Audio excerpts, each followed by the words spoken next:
Hey everyone, welcome back to Corporate Dakota, the place where we unravel the complex world of business and find out if companies are truly as good as they say they are. Today we are diving into a rather interesting filing from Paramount Group Incorporated. And let's just say there is a lot going on behind the scenes with this one.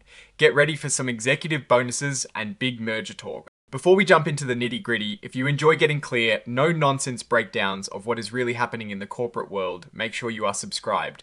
And hey, we've got a fantastic community over on Discord, so come join the conversation via the link in the description. So what exactly are we looking at here today? We are dissecting a Form 8K filing from Paramount Group. Incorporated, this essentially means the company is reporting a significant event that shareholders absolutely need to know about right away. This filing is dated the 8th of December 2025. And it comes to us from the SEC, the United States Securities and Exchange Commission, which is the government body that keeps an eye on publicly traded companies. Now, this isn't just any old update, it relates to something pretty major, a proposed merger. Remember back in September 2025, an agreement was made for Paramount Group Incorporated to merge with entities controlled by Rhythm Capital Corp. This deal involves a couple of steps, a partnership merger and then a company merger, essentially meaning Paramount Group will become indirectly controlled by Rhythm Capital Corp after everything is finalized. But the really juicy part for us today is what happened on the 8th of December. The company's board of directors approved some pretty significant compensatory arrangements for their top people. And some board members, first off, they approved transaction bonuses for key employees totaling $5 million. Now, who got a piece of that pie? Well, two of the named executive officers received substantial bonuses. Peter Brindley, who is the executive vice president and head of real estate, and Ermelinda Berberi, who is the executive vice president, chief financial officer, and treasurer. Each of them received $950,000. This money is supposed to be paid out either when the merger closes or by the 30th of June 2026, whichever comes first. Of course, there is a catch: they have to stay employed and abide by certain rules. It is basically a golden handcuff situation to keep essential personnel in place during this big transition. And it is not just the employees who are getting a nice little bonus, the non-employee directors on the board are too. Recognizing all the extra work involved in this merger process, the board approved additional cash retainers. Members of the Advisory Transaction Committee, Paula Sutter, Mark Patterson, and Greg Wright, are each getting $100,000. The other non-employee directors, Frederick Andy Tace, Martin Bussman, Karen Klein, and Hitoshi Saito, are each receiving $50,000. These payments are also generally tied to the director staying with the company until the merger is completed.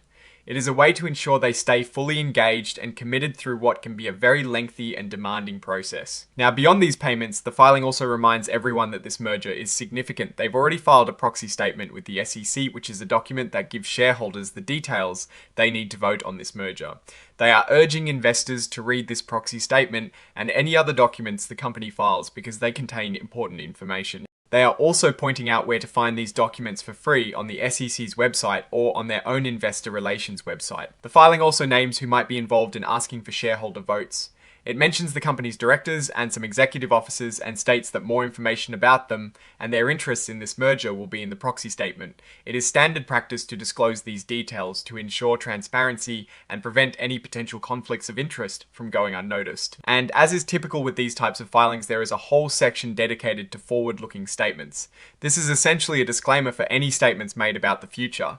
They are clearly stating that actual results could be very different from what is expected due to various risks and uncertainties.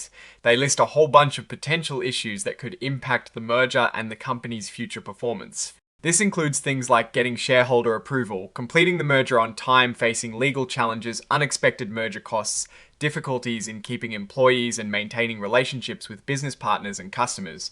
They also touch on broader real estate market conditions changing trends, in office work increased competition financing challenges, and maintaining their status as a real estate investment trust or REIT.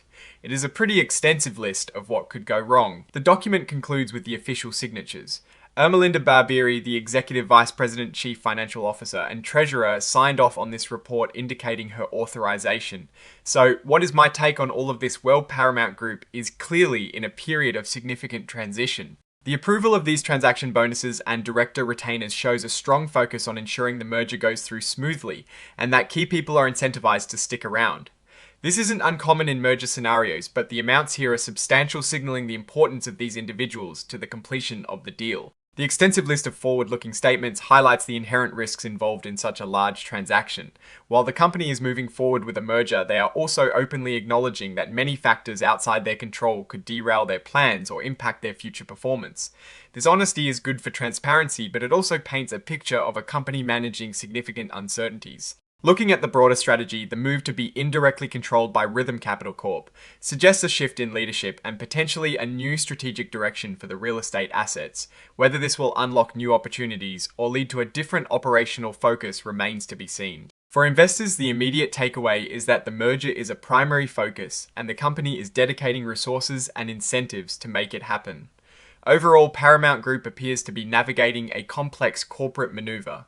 The strengths lie in their structured approach to incentivizing key personnel and their clear communication about potential risks. The main weakness, or rather the biggest uncertainty, is the successful execution and integration of the merger itself and the external market forces that could influence its outcome. Alright, that is our deep dive into this Paramount Group Incorporated filing. What do you think about these bonuses and the upcoming merger? Let us know in the comments below. If you found this breakdown helpful, give us a thumbs up and subscribe for more corporate insights. And don't forget to join our Discord community in the description. Thanks for watching, and we'll see you on the next episode of Corporate Decoder.